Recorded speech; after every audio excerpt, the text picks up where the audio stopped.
அனைவருக்கும் வணக்கம் பிள்ளைகளே.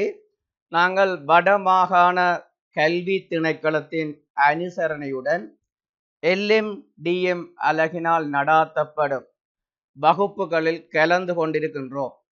அந்த வகையிலே இன்று தரம் 10 மாணவர்களுக்கான குடியற்கல்வி பாடத்திலே 4வது அலகாக காணப்படுகின்ற பொருளாதார முறைமைகளும் தொடர்புகளும் என்ற பாடத்தைக்குள் இப்போது நுழைய போகின்றோம். எனவே பிள்ளைகள், காபோத சாதாரண தர பரீட்சையிலே மிகவும் முக்கியமான ஒரு அலகாக, பரீட்சைகளிலே அதிக வினாக்களை எதிர்பார்க்கக்கூடிய அலகாக இந்த அலகு காணப்படுகின்றது.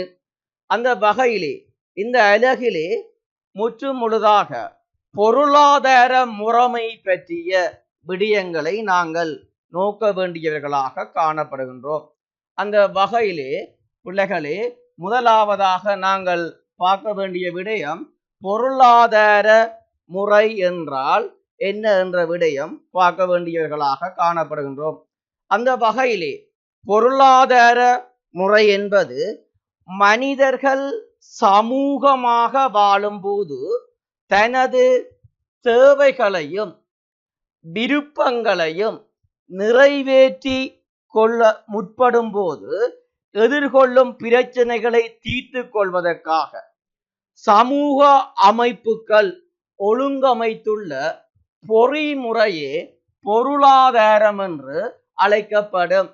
எனவே பிள்ளைகள், எந்த ஒரு தனி மனிதனும் தனித்து வாழ முடியாது. தனி மனிதன் குடும்பமாக மாறி, குடும்பம் சமூகமாக மாறி தன்னுடைய அன்றாட தேவைகளையும் விருப்பங்களையும் நிறைவேற்ற வேண்டியவர்களாக காணப்படுகின்றார்கள் பிள்ளைகள். எனவே இந்த அன்றாட தேவைகளையும் விருப்பங்களையும் நிறைவேற்ற முற்படுகின்ற போது பல பிரச்சனைகளை தீர்த்து கொள்ள வேண்டிய தேவை காணப்படுகின்றது. அப்பிரச்சனைகளை தீர்த்து கொள்வதற்கு சமூக அமைப்புகள் ஒழுங்கமைத்துள்ள ஒரு பொறிமுறையே பொருளாதாரம் என்று அழைக்கலாம். எனவே பிள்ளைகள், நாங்கள் தனி மனிதன் குடும்பமாகி, குடும்பம் சமூகமாகின்ற போது அவனது தேவைகளை மற்றும் விருப்பங்களை நிறைவேற்ற முற்படுகின்ற போது பல பிரச்சனைகள் ஏற்படுகின்றன. அப்பிரச்சனைகளை தீர்த்து கொள்வதற்கு ஒழுங்கமைக்கப்பட்டுள்ள பொறிமுறையே பொருளாதாரம் என அழைக்கலாம். அந்த வகையிலே பிள்ளைகளே, இந்த பொருளாதாரம் எனும் போது, அதாவது வாழ்க்கைக்கு ஆதாரமானது பொருளாக காணப்படுகின்றது. அந்த வகையிலே பொருள் ஆதாரம் என்ற சொற்பிரயோகத்தால் அழைக்கப்படுகின்றது. எனவே பிள்ளைகள், இந்த பொருளாதாரம் சார்ந்த விடயங்களிலே பொருளாதாரம் சார்ந்த தேவைகள் விருப்பங்கள் ஆகிய 2 விடயங்கள் மனிதர்களுக்கு அவசியமானதாகவும் தேவையானதாகவும் காணப்படுகின்றது. எனவே பிள்ளைகள், 2வது விடயமாக நாங்கள் தேவைகள் என்றால் என்ன என்ற விடயம் பார்க்க வேண்டியவர்களாக காணப்படுகின்றோம். அந்த வகையிலே தேவைகள் என்றால் என்ன, அடுத்து விருப்பங்கள் என்றால் என்ன என்ற விடயங்கள் தொடர்பிலே நோக்க வேண்டியவர்களாக காணப்படுகின்றோம். அந்த வகையிலே தேவைகள் என்றால் என்ன என்ற விடயம் பற்றி நோக்குவோம்.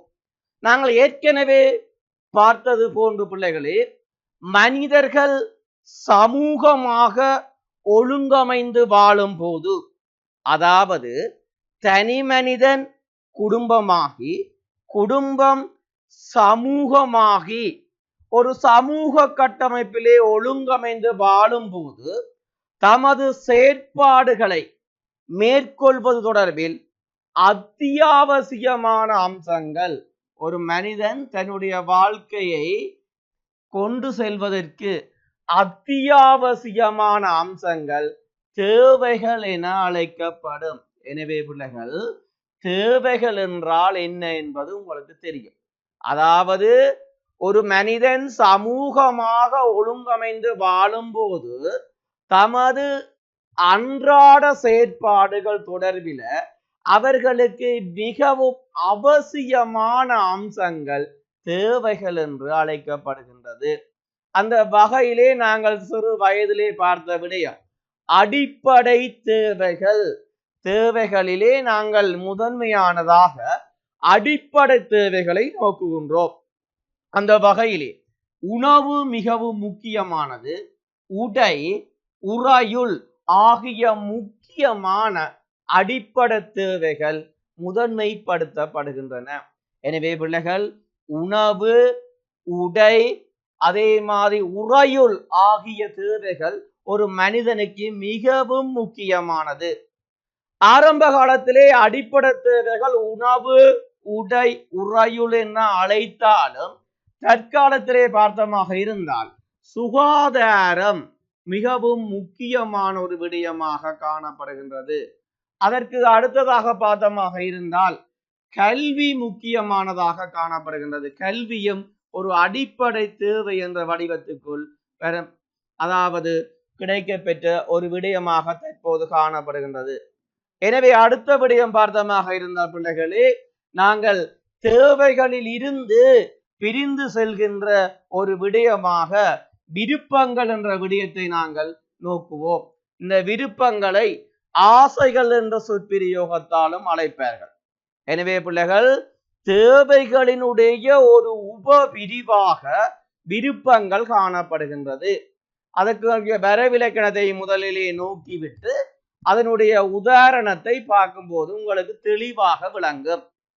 எனவே பிள்ளைகள், விருப்பங்கள் என்று குறிப்பிடுகின்ற போது மனிதர்கள் சமூகமாக ஒழுங்கமைந்து வாழுகின்ற போது தமது செயற்பாடுகளை மேற்கொள்ள தேவைகளை பூர்த்தி செய்வது தொடர்பில் வெவ்வேறு தனியாட்களிடையே ஏற்படும் ஆசைகள் விருப்பங்கள் என்று அழைக்கப்படும். எனவே பிள்ளைகள், இங்கு ஒரு மனிதன் தன்னுடைய அன்றாட தேவைகளை நிறைவேற்றுவதற்கு, அதாவது தனி மனிதன் குடும்பமாகி, குடும்பம் சமூகமாகி தன்னுடைய தேவைகளை நிறைவேற்ற முற்படும் போது தேவைகள் என்ற விடயமும் ஆசைகள் என்ற விடயமும் முதன்மைப்படுத்தப்படுகின்றது. இங்கு ஆசைகள் என்ற விடயமே விருப்பம் என்ற சொற்பிரயோகத்தால் குறிப்பிடப்படுகின்றது. எனவே நாங்கள் விருப்பம் என்ற என்ன என்று பார்த்தமாக இருந்தால், ஒரு மனிதன் சமூகமாக ஒழுங்கமைந்து வாழும் போது அதான் மிக முக்கியமானது. ஒரு தனி மனிதன் வாழ முடியாது. தனி மனிதனாக விரும்பியோ விருப்பமின்றியோ நாங்கள் சமூகமாக ஒழுங்கமைய வேண்டிய தேவை காணப்படுகின்றது. எனவே தனி மனிதன் சமூகமாக ஒழுங்கமைந்து தன்னுடைய அன்றாட செயற்பாடுகளை மேற்கொள்ள பல தேவைகளை மேற்கொள்கின்றான். அந்த தேவைகளில் தனியாட்களிடையே பல ஆசைகளை தோற்றுவிக்கின்றது.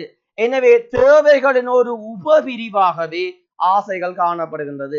எடுத்துக்காட்டாக பிள்ளைகள், உதாரணமாக உணவு என்பது ஒரு தேவையாக காணப்படும் போது அந்த உணவு தனியாட்களிலே இடையே வெவ்வேறான விருப்பங்கள் சார்ந்து காணப்படும். உணவு தேவையாக காணப்படும் போது பிட்டு அல்லது இடியப்பம் அல்லது தோசை என்பது விருப்பமாக காணப்படுகின்றது. உடை என்பது தேவையாக காணப்படும் போது அந்த உடையினுடைய உபவிரிவுகளாகிய வேட்டி, சட்டை, ஜீன்ஸ் போன்றவை அதனுடைய விருப்பங்களாக காணப்படுகின்றது.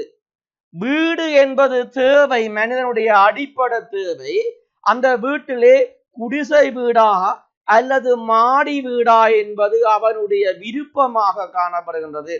எனவே பிள்ளைகள், நாங்கள் தேவைகள் மற்றும் விருப்பங்கள் சார்ந்த வகையில மனிதனுடைய அன்றாட வாழ்க்கையை நகர்த்தி செல்வதற்கான சூழ்நிலை காணப்படுகின்றது.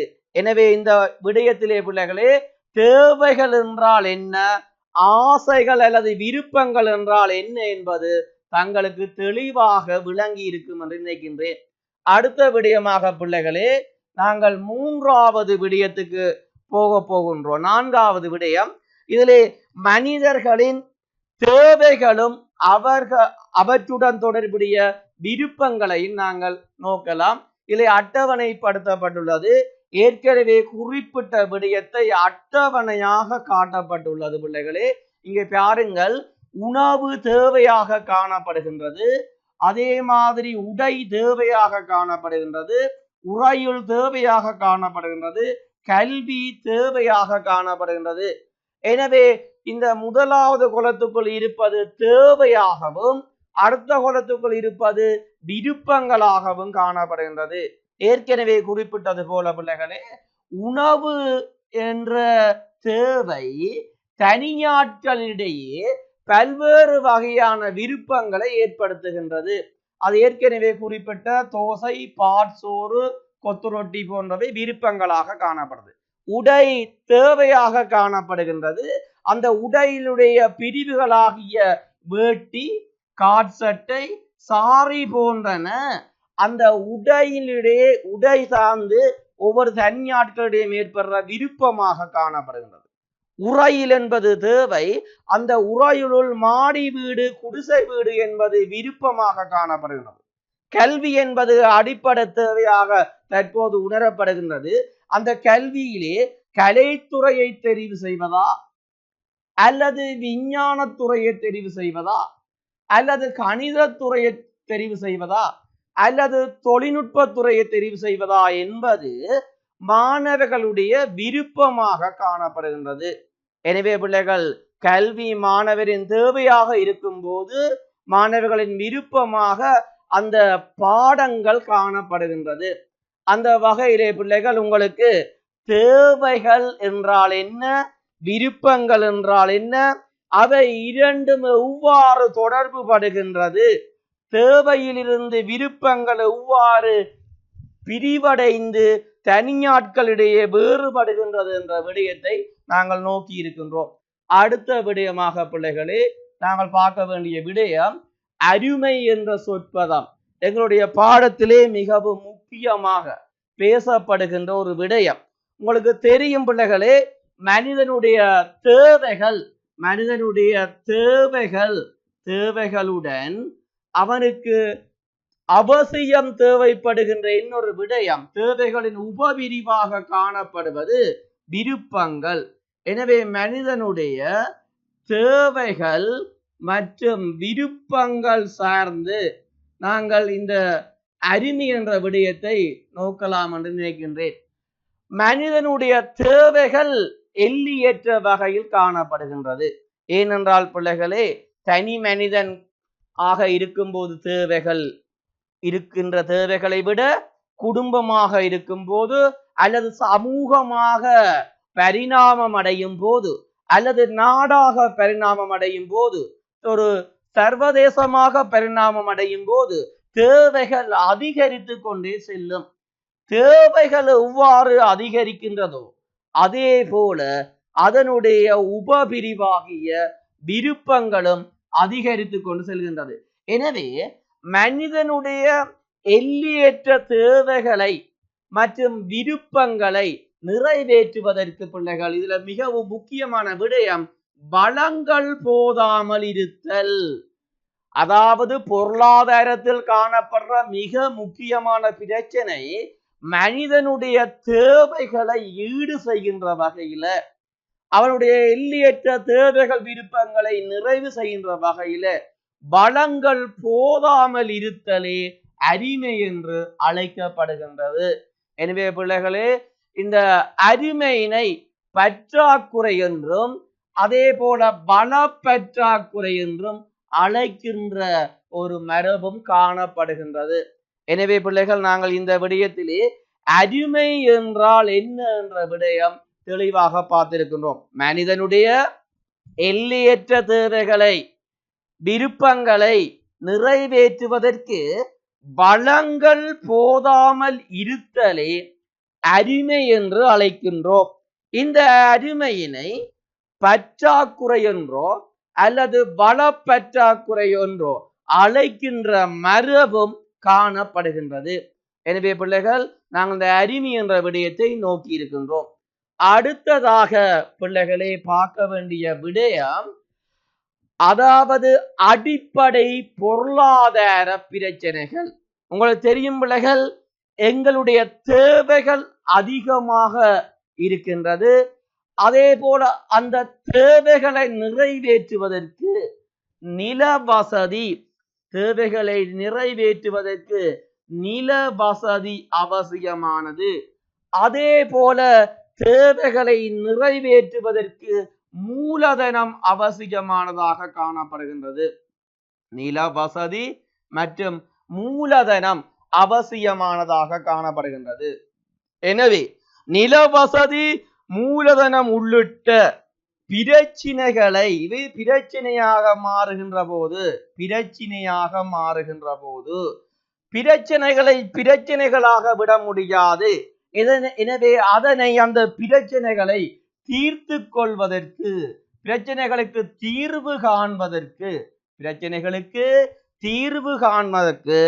பயன்படுத்தப்படுகின்ற ஒரு விஞ்ஞானம் சார்ந்த பொறிமுறை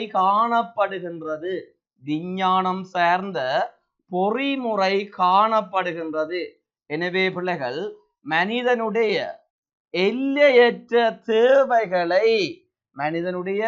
எல்லையற்ற தேவைகளை நிறைவு செய்து கொள்வதற்கு சில சந்தர்ப்பங்களில் நில வசதியின்றி காணப்படலாம், அல்லது மூலதன வசதியின்றி காணப்படலாம். இது பிரச்சனையாக மாறுகின்ற போது இந்த பிரச்சனைக்கு தீர்வு காண வேண்டிய தேவை காணப்படுகின்றது. அந்த தீர்வினை ஒரு விஞ்ஞான பொறிமுறை சார்ந்து காணுகின்ற ஒரு மரபு பொருளாதாரத்திலே தொடக்கி வைக்கப்பட்டது. அந்த பிரச்சனைகளுக்கு தீர்வு காண்பதற்காக அந்த பொருளாதார பிரச்சனைகள் இனங்காணப்பட்டன. எனவே பிள்ளைகள், இந்த அலகிலே அடிக்கடி கேட்கப்படுகின்ற ஒரு வினா, அடிப்படை பொருளாதார பிரச்சனைகள் யாவை? பல பரீட்சைகளில் கேட்கப்பட்ட வினா. எனவே பிள்ளைகள், அடிப்படை பொருளாதார பிரச்சனை என்னும் போது நாங்கள் பார்க்க வேண்டிய விடயம், சகல பொருளாதார முறைமைகளிலும் எதிர்நோக்குகின்ற பிரச்சனைகள் பொருளாதார பிரச்சனைகள் எனப்படும். எனவே முதலாவது நாங்கள் பொருளாதார பிரச்சனை என்றால் என்ன என்று பார்க்க வேண்டும். அதாவது சகல பொருளாதார முறையிலும் எதிர்நோக்கப்படுற பிரச்சனைகளாம் பொருளாதார பிரச்சனை. இந்த பொருளாதார பிரச்சனைகளை 3 வகையாக வகைப்படுத்தி நோக்கலாம். அதுவே அடிப்படை பொருளாதார பிரச்சனைகள் என்று அழைக்கப்படுகின்றது.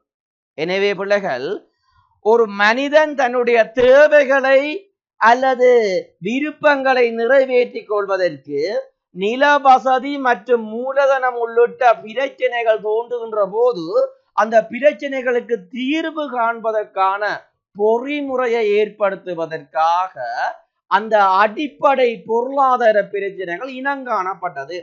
அடிப்படை பொருளாதார பிரச்சனைகள் யாவை? 3 வினாக்கள் இதில் கேட்கப்படுகின்றது பிள்ளைகளே. எதனை உற்பத்தி செய்வது, எந்த அளவு உற்பத்தி செய்வது, அதனை நாங்கள் ஒரே வினாவாக கேட்கின்றோம். எதனை எந்த அளவு உற்பத்தி செய்வது. அடுத்தது பார்த்தமாக இருந்தால் எவ்வாறு உற்பத்தி செய்வது, எதனை என்ற வினா கேட்கப்படுகின்றது, எந்த அளவு என்ற வினா கேட்கப்படுகின்றது, எவ்வாறு என்ற வினா கேட்கப்படுகின்றது, இறுதியாக யாருக்காக என்ற வினா கேட்கப்படுகின்றது. எதனை எந்த அளவு உற்பத்தி செய்வது, இரண்டாவது எவ்வாறு உற்பத்தி செய்வது, மூன்றாவது யாருக்காக உற்பத்தி செய்வது. எனவே இந்த 3ம் அடிப்படை பொருளாதார பிரச்சனைகளாக காணப்படுகின்றது. எனவே பிள்ளைகள், அடிப்படை பொருளாதார பிரச்சனைகள் என்ன என்று நாங்கள் நோக்கிட்டோம். இனி பார்க்க வேண்டிய விடயம், இந்த அடிப்படை பொருளாதார பிரச்சனைகளை தனித்தனியாக நாங்கள் பார்க்க போகின்றோம். அந்த வகையிலே மீண்டும் குறிப்பிடுகின்றேன் பாருங்கள். எதனை எந்தளவு, இங்கு 2 வினாக்கள் கேட்கப்படுகின்றது. அடுத்தது எவ்வாறு உற்பத்தி செய்வது, அடுத்தது யாருக்காக உற்பத்தி செய்வது. அடுத்த விடயத்துக்கு நுழைந்தமாக இருந்தால் முதலாவது வினா அடிப்படை பொருளாதார பிரச்சனையிலே முதலாவது வினா எதனை எந்த அளவு உற்பத்தி செய்வது என்ற விடயமே காணப்படுகின்றது. அது எனவே பிள்ளைகள் இந்த விடயத்திலே உற்பத்தியின் போது எந்த பொருட்களை உற்பத்தி செய்வது என்பது கிடைக்கப்பெறுகின்ற வளங்களை பொறுத்தே தீர்மானிக்கப்படும். எனவே பிள்ளைகள் என்ன பொருளை உற்பத்தி செய்வது என்பது கிடைக்கப்பெறும் வளங்களை பொறுத்தே தீர்மானிக்கப்படுகின்றது. கிடைக்கப்பெறுகின்ற வளங்கள் என குறிப்பிடும் போது பிள்ளைகளே இலங்கை என்ன பொருளை உற்பத்தி செய்ய வேண்டும் என்று தீர்மானிக்கின்றதோ அது சார்ந்த வளங்கள் மனித வளமோ அல்லது மூலப்பொருட்களோ இலங்கையிலே கிடைக்கின்றதா என்ற ஒரு வினாவுக்கு விடை தேடப்பட வேண்டும். எனவே எதனை உற்பத்தி செய்வது என்பது கிடைக்கப்பெறுகின்ற வளங்களை அடிப்படையாக கொண்டே தீர்மானிக்கப்படுகின்றது. அடுத்தபடியும் பார்த்தோமா இருந்தால் தேவைகள் மற்றும் விருப்பங்களில் முதலில் எதனை நிறைவேற்றுவது என்பதை தீர்மானிக்க வேண்டும். எனவே ஒரு தனி மனிதனுக்கு பல தேவைகள் காணப்படலாம், பல்வேறு விருப்பங்கள் காணப்படலாம். அதிலே மிகவும் அத்தியாவசியமான விடயம் எதுவோ அதனையே முதல் உற்பத்தி செய்ய வேண்டும். பிள்ளைகளே ஒரு அத்தியாவசியம் சார்ந்த உணவுப் பொருட்களுக்கு பஞ்சம் ஏற்படுகின்ற போது தேவை ஏற்படுகின்ற போது அதனை விடுத்து ஒரு ஆடம்பரம் சார்ந்த பொருட்களை உற்பத்தி செய்ய முடியாது. எனவே உணவுப் பொருளா அல்லது ஆடம்பர பொருளா என்ற கேள்வி எழுகின்ற போது முதலிலே உணவுப் பொருளை தான் உற்பத்தி செய்ய வேண்டும். எனவே எதனை உற்பத்தி செய்வது எந்த அளவு உற்பத்தி செய்வது என்ற விடயங்கள் மிகவும் முக்கியமானதாக காணப்படுகின்றது. வளங்களில் இருந்து பெற்றுக்கொள்ளக்கூடிய பயன்களை பொறுத்து எந்த அளவு உற்பத்தி செய்வது என்ற விடயம் தீர்மானிக்கப்படும். எனவே பிள்ளைகள் இந்த அடிப்படை பொருளாதார பிரச்சனையிலே முதலாவது பிரச்சனையாக காணப்படுகின்ற இதனை எந்த அளவு உற்பத்தி செய்வது என்ற விடயத்திலே முதலாவதாக எதனை உற்பத்தி செய்வது என்ற விடயம் வளங்களை பொறுத்தே தீர்மானிக்கப்படுகின்றது. அத்துடன் எதனை முன்னுரிமைப்படுத்த வேண்டும் என்ற தேவையின் அடிப்படையிலே உற்பத்தி செய்யப்படுகின்றது. எனவே எதனை எந்த அளவு உற்பத்தி செய்வது என்பது அடிப்படை பொருளாதார பிரச்சனைகளில் மிக முக்கியமானதாக காணப்படுகின்றது. அடுத்த பிரச்சனை பார்த்தமாக இருந்தால் எவ்வாறு உற்பத்தி செய்வது என்ற அடிப்படை பொருளாதார பிரச்சனை நோக்குமிடத்து இங்கே இரண்டு உப பிரச்சனைகள் வெளிக்கொணரப்படுகின்றது.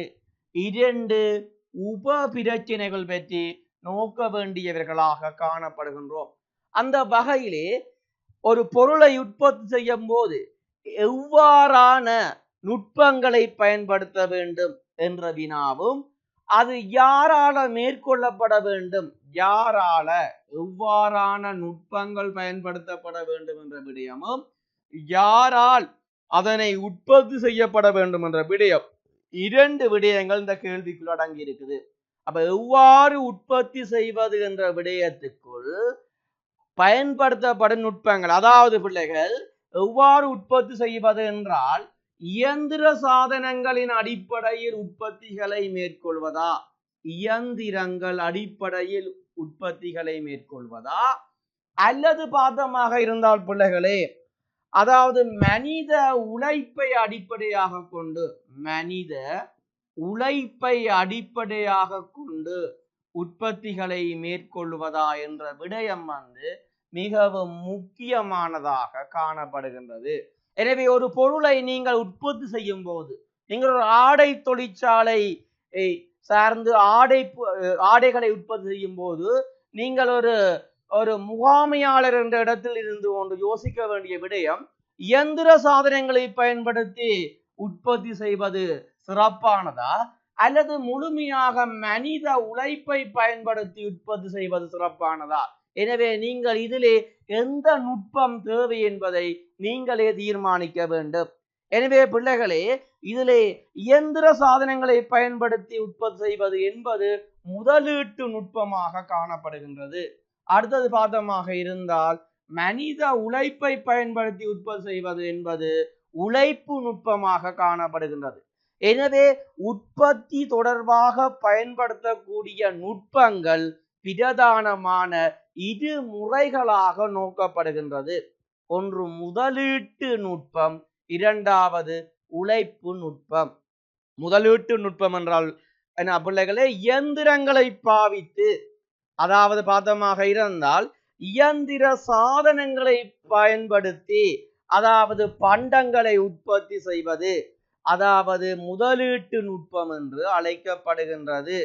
அதே போல பார்த்தமாக இருந்தால் உழைப்பு நுட்பம் என்றால், எனவே நாங்கள் இரண்டு நுட்பங்கள் பற்றி தெளிவாக பார்க்க வேண்டியவர்களாக காணப்படுகின்றோம். முதலீட்டு நுட்பம் என்பது பண்டங்களை உற்பத்தி செய்கின்ற போது இயந்திர சாதனங்களை பயன்படுத்தி அல்லது வேறு முதலீட்டு பொருட்களை பயன்படுத்தி அதிகளவு உபயோகிக்கின்ற ஒரு விடயம்தான் முதலீட்டு நுட்பம் என்று அழைக்கப்படுகின்றது. குறிப்பாக விவசாய நடவடிக்கைகளில் அதிக அளவு இயந்திரங்களை பாவித்தோமாக இருந்தால் அது முதலீட்டு நுட்பம். உதாரணம், நெல் விவசாயத்தின் போது நெல்லை விதைப்பதற்கு, அதே போல கிருமி நாசினி விசிறுவதற்கு, பசலைகளை இடுவதற்கு, அறுவடை செய்வதற்கு, பொதியிடுவதற்கு அனைத்திற்கும் இயந்திர பாவனையை பயன்படுத்தினால் அது விவசாயிகளால் மேற்கொள்ளப்பட்ட முதலீட்டு நுட்பமாக காணப்படும். அதே போல அல்லாது உழைப்பு நுட்பம் என்பது பொருட்களை உற்பத்தி செய்தல் தொடர்பாக மனித வலுவை அதிகமாக பயன்படுத்தினால் அது உழைப்பு நுட்பம் என்று அழைக்கப்படும். எனவே பிள்ளைகளே, நாங்கள் இங்கே எவ்வாறு உற்பத்தி செய்வது என்ற அடிப்படை பொருளாதார பிரச்சனையிலே பயன்படுத்தப்படுகிற நுட்பங்கள் ரெண்டு வகைப்படும். ஒன்று முதலீட்டு நுட்பம், இரண்டாவது உழைப்பு நுட்பம். முதலீட்டு நுட்பம் என்பது இயந்திர சாதனங்களை அடிப்படையாக கொண்ட நுட்ப முறை. அதே போல உழைப்பு நுட்பம் என்பது மனித வலுவை அடிப்படையாக கொண்ட நுட்ப முறையாக காணப்படுகின்றது.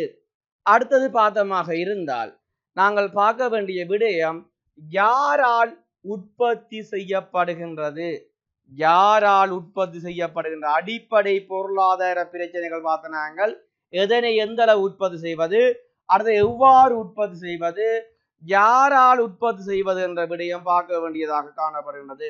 அந்த வகையிலே பார்த்தமாக இருந்தால் யாரால் உற்பத்தி செய்வது என்ற விடயத்திலே 3 வகையான தெரிவுகள் காணப்படுகின்றது. அதாவது அரச துறையினால் மேற்கொள்ளப்படும் உற்பத்திகளும் காணப்படுகின்றது, தனியார் துறையினால் மேற்கொள்ளப்படும் உற்பத்திகளும் காணப்படுகின்றது. அதே போல அரச மற்றும் தனியார் துறை இணைந்து மேற்கொள்ளப்படுகின்ற உற்பத்தி துறைகளும் காணப்படுகின்றது. எனவே பிள்ளைகளே, பொருட்கள் சேவைகள் சார்ந்த உற்பத்திகளுடன் தொடர்புடைய 3 துறைகள் காணப்படுகின்றன. பொருட்கள் சேவைகள் சார்ந்த உற்பத்தியுடன் தொடர்புடைய 3 துறைகள் காணப்படுகின்றது. ஒன்று அரச துறை, இரண்டாவது தனியார் துறை, மூன்றாவது அரச மற்றும் தனியார் இணைந்த துறையாக காணப்படுகின்றது. குறிப்பாக பார்த்தமாக இருந்தால், அதாவது அரச துறை எனும்போது கனிய எண்ணெய் உற்பத்தி, அதே போல இலங்கையிலே கல்வி என்று சொல்லும் போது அரச துறை கல்வி, புகையிரத சேவை என்பன அரசினால் மாத்திரம் கொண்டு செல்லப்படுகின்ற துறைகளாக காணப்படுகின்றது. அதே போல இலங்கையிலே அதிக வருமானத்தை ஈட்டு தருகின்ற ஆடை உற்பத்தியாக இருந்தாலும், தனியார் கல்வியாக இருந்தால் அது தனியார் துறை சார்ந்ததாக காணப்படுகின்றது. சில சந்தர்ப்பங்களில் அரசும் தனியாரும் பங்குடைமையாக இணைந்த வகையிலும் இலங்கையிலே பொருட்கள் சேவைகள் சார்ந்த உற்பத்திகள் மேற்கொள்ளப்படுகின்றது. அந்த வகையிலே இலங்கையிலே தொலைத்தொடர்பு சேவை, அதே போல பெருந்தெருக்கள் நிர்மாணம், வானொலி, தொலைக்காட்சி போன்ற விடயங்கள் அரச துறையாலும் தனியார் துறையாலும் இணைந்து மேற்கொள்ளப்படுகின்ற துறையாக காணப்படுகின்றது. குறிப்பாக நாங்கள் வானொலி எடுத்துக்கொண்டமாக இருந்தால் இலங்கை ஒலிபரப்பு கூட்டுத்தாபனம் உள்ளிட்ட வானொலிகள் அரச வானொலிகளாக காணப்படும் போது ஏனைய சூரியன் எஃப்எம் ஆக இருக்கலாம், சக்தி எஃப்எம் ஆக இருக்கலாம், அவை தனியார் வானொலியாக காணப்படுகிறது. எனவே வானொலி அரசும் காணப்படுகிறது, தனியார் காணப்படுகின்றது. அது தொலைக்காட்சி எடுத்துக்கொண்டமாக இருந்தால் நேற்று அலைவரிசை பார்த்தமாக இருந்தால் அரச துறை சார்ந்த அலைவரிசை. ஆனால் சக்தி டிவியாக இருக்கலாம், வசந்தன் டிவியாக இருக்கலாம், அவை தனியார் தொலைக்காட்சி அலைவரிசையாக காணப்படுகிறது. எனவே இலங்கையில அரசும் தனியாரும் இணைந்த வகையிலும் அதாவது பொருட்கள் சேவைகளுடைய வெளியீடு காணப்படுகின்றது. எனவே தொகுத்து நோக்கிய பிள்ளைகள் இந்த யாரால் உற்பத்தி செய்யப்படுகின்றது என்ற விடயத்துல பொருட்கள் சேவைகளை உற்பத்தி செய்வதில் அரச துறை, தனியார் துறை மற்றும் அரசும் தனியாரும் இணைந்த வகையில துறை என்று 3 துறைகள் காணப்படுகின்றது.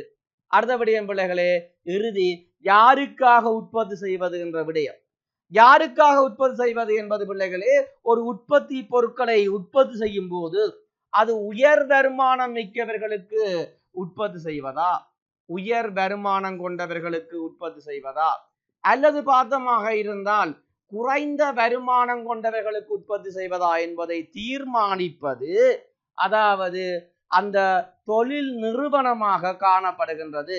எனவே பிள்ளைகளே, உயர்ந்த வருமானம் பெறுவோரை மையமாக கொண்டு ஆடம்பர பொருட்களை உற்பத்தி செய்வதா, அல்லது குறைந்த வருமானம் பெறுவ வறியவர்களை மையமாக கொண்டு அத்தியாவசிய பொருட்களை உற்பத்தி செய்வதா என்பது முடிவெடுக்க வேண்டிய ஒரு முக்கியமான விடயமாகும். எனவே யாருக்காக உற்பத்தி பொருட்களை வெளியீடு செய்தல் என்பது மிகவும் முக்கியமானது. எனவே பிள்ளைகளே, நாங்கள் அடிப்படை பொருளாதார பிரச்சனைகள் சார்ந்த விடயங்கள் நாங்கள் 3 வகையான விடயங்கள் பார்த்து முடிந்து விட்டது. அதாவது எதனை எந்த அளவு உற்பத்தி செய்வது, எவ்வாறு உற்பத்தி செய்வது, யாருக்காக உற்பத்தி செய்வது. அடுத்த பிள்ளைகளே, நாங்கள் இந்த அதாவது மனிதனுடைய தேவைகளிலே மிகவும் முக்கியமானதாக காணப்படுகின்ற பல தேவைகள் காணப்படுகின்றது. இந்த தேவைகளுடைய பிரிவாக விருப்பங்கள் காணப்படுகின்றது. இந்த தேவைகள் விருப்பங்களை சில வேளை பணம் செலுத்தி பெற வேண்டியவர்களாக காணப்படுகின்றோம். அவ்வாறு பணம் செலுத்தி பெற்றால் அவை பொருளாதார பண்டங்கள். பணம் செலுத்தப்படாது இலவசமாக பெறுகின்ற பண்டங்கள் பொருளாதாரம் அல்லாத பண்டங்களாக கருதப்படுகின்றது. இது பிள்ளைகளை உங்களுக்கு தெரிந்த விடயம். உணவாக இருக்கலாம், உடை, மருந்து போன்ற விடயங்களை நாங்கள் பெற்றுக்கொள்வதற்கு நாங்கள் பணத்தை செலுத்தித்தான் பெற்றுக்கொள்ள வேண்டியவர்களாக காணப்படுகின்றோம். எனவே அது பொருளாதார பண்டம் என்ற வகையில் அடங்கும். ஆனால் சூரிய ஒளியை, நீர், வழி போன்ற விடயங்களை நாங்கள் கட்டணம் செலுத்தாது பெற்றுக்கொள்வதற்குரிய வழிமுறை காணப்படுவதனால் அதனை பொருளாதாரம் அல்லாத பண்டம் என்று அழைக்கின்ற ஒரு மரபு காணப்படுகின்றது. எனவே பிள்ளைகள் பார்த்தமாக இருந்தால் உற்பத்தியின் போது செலவு ஏற்படுவதும் நுகரின் போது விலை செலுத்த வேண்டி இருப்பதுமான பண்டங்கள் பொருளாதார பண்டமாக காணப்படுகின்றது. அதே போல இயற்கையாகவும் இலவசமாகவும் கிடைக்கின்ற விடயங்கள், இயற்கையாகவும் இலவசமாகவும் கிடைக்கின்ற விடயங்களை நாங்கள் அதாவது பொருளாதாரம் அல்லாத பண்டங்களாக பார்க்கின்ற மரபு காணப்படுகின்றது. எனவே பிள்ளைகள் அடுத்த விடயத்துக்கு நாங்கள் நுழையலாம் என்று நினைக்கின்றேன். அதாவது பொருளாதாரம் அல்லாத பண்டங்களாக நாங்கள் பார்த்த வழி, அதாவது நீர் போன்றன சில சந்தர்ப்பங்களில் பொருளாதார பண்டங்களாக மாற்றமடைகிற சந்தர்ப்பங்கள் காணப்படுகின்றது. நாங்கள் காலங்காலமாக இலவசமாக பெற்ற சில பண்டங்கள் தற்போது கட்டணம் செலுத்தி பெறுகின்றோம். அதுதான் பிள்ளைகளே பொருளாதாரம் அல்லாத பண்டங்கள் பொருளாதார பண்டங்களாக மாற்றமடையும் சந்தர்ப்பம். எனவே பிள்ளைகள், ஒரு காலத்தில் நாங்கள் இலவசமாக கிடைக்கும் என்று நினைத்த விடயங்கள், இயற்கையாக கிடைத்த விடயங்களை இன்று நாங்கள் பணம் கொடுத்து வாங்குகின்றோம். எனவே அவை இன்று முன்பு பொருளாதாரம் அல்லாத பண்டங்களாக இருந்து இன்று பொருளாதார பண்டங்களாக மாறியுள்ளன. அது பார்த்தமாக இருந்தால் போத்தலில் அடைக்கப்பட்ட குடிநீர். பிள்ளைகளே, நீர் என்பது பொருளாதாரம் அல்லாத பண்டம் என்று நாங்கள் அங்கு நாங்கள் இங்கு நீர் என்று குறிப்பிடப்படவில்லை. போத்தலில் அடைக்கப்பட்ட குடிநீர், அது பணம் கொடுத்தே வாங்குகின்றோம். இரண்டாவது பிள்ளைகளே, சூரிய ஒளி ஒரு பொருளாதாரம் அல்லாத பண்டமாக அங்கு பார்த்தனாங்க. ஆனால் சூரிய ஒளியை பயன்படுத்தி சூரிய மின்கலத்தின் மூலம் மின்சாரம் பெறப்படும் போது அந்த ஒளிச்சக்தி எங்களுக்கு மின்சார சக்தியாக மாறுகின்ற போது நாங்கள் கட்டணம் செலுத்தி அதனை பெற்றுக்கொள்ள வேண்டிய தேவை காணப்படுகின்றது. எனவே பிள்ளைகள், இங்கு சூரிய ஒளி என்பது கட்டணத்துக்கு அதாவது பெறப்படுகின்ற மறைமுகமாக பெறப்படுகின்ற விடயமாக காணப்படுகின்றது. அதாவது மின்சார வடிவில சூரிய ஒளியை நாங்கள் பரிமாற்றம் செய்து பெற்றுக்கொள்கின்றோம். எனவே அது பொருளாதாரம் அல்லாத பண்டமாக இருந்து இன்று பொருளாதார பண்டமாக வந்துள்ளது. எனவே அடுத்த விடயம் பிள்ளைகள், வளர்ச்சி அடைந்த நாடுகளிலே நைதரசன் வாயுவை சேமித்து வைத்து வாகனங்களினுடைய பொறிமுறைகளை இயக்குகின்ற செயற்பாடு காணப்படுகின்றது. எனவே பிள்ளைகளே, தொகுத்து நோக்க நாங்கள் இந்த பொருளாதாரம் அல்லாத பண்டங்கள் சார்ந்து நோக்கும் போது ஒரு காலத்தில் இலவசமாக கிடைத்த பொருளாதாரம் அல்லாத பண்டங்கள் தற்போது பிள்ளைகளே நாங்கள் பணம் கொடுத்து வாங்குகின்றோம். அவ்வாறு கேட்டால் 3 விடயங்கள் உங்களுக்கு தெரிந்திருக்க வேண்டும். ஒன்று, போத்தலில் அடைக்கப்பட்ட குடிநீர். இரண்டாவது, சூரிய ஒளி மூலம் பெறப்படும் மின்சக்தி. மூன்றாவது, நைதரசன் வாயுவாக காணப்படுகின்றது. அடுத்த விடயம் பார்த்தமாக இருந்த பிள்ளைகளே, எங்களுடைய பாடத்திலே மிகவும் முக்கியமான விடயம் உற்பத்தி காரணிகள்.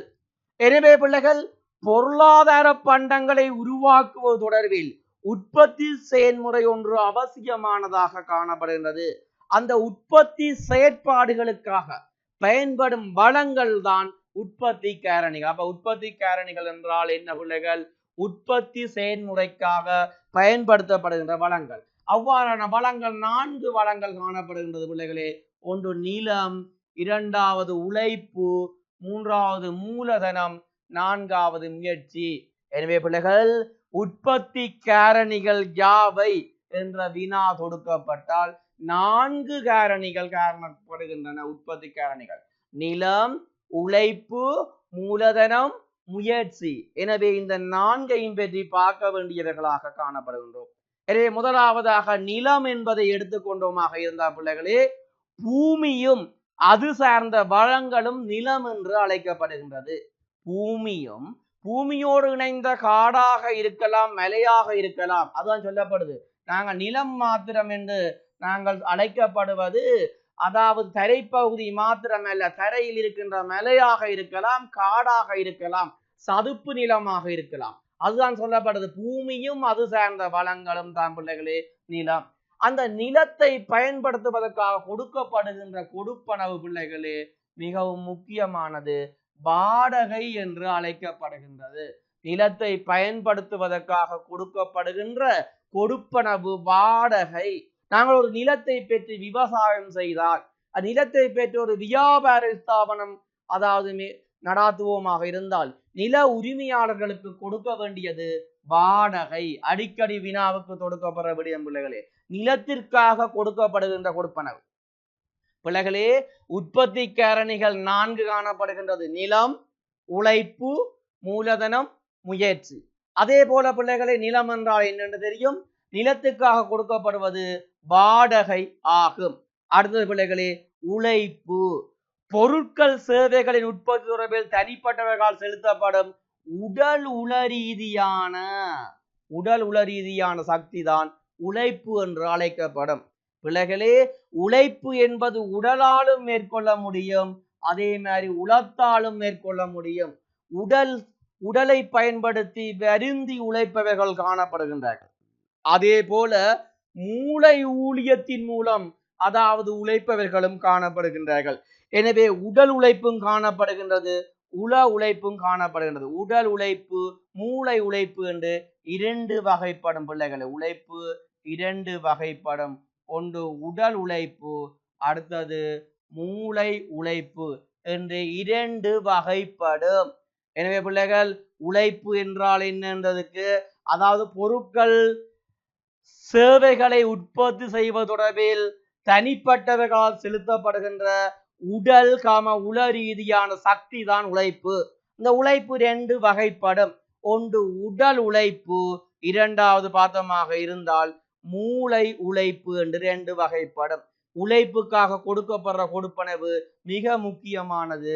கூலி அவர் வேலை செய்தார் என்றால் அவருக்காக கொடுக்கப்படுறது கூலி, அல்லது அதுக்கு ஒரு மறுபேர் இருக்குது, ஊதியம் என்று அழைப்பார்கள். பிள்ளைகளே, நிலத்திற்காக கொடுக்கப்படுவது வாடகை, உழைப்புக்காக கொடுக்கப்படுவது கூலி அல்லது ஊதியம் என்று அழைக்கப்படுகின்றது.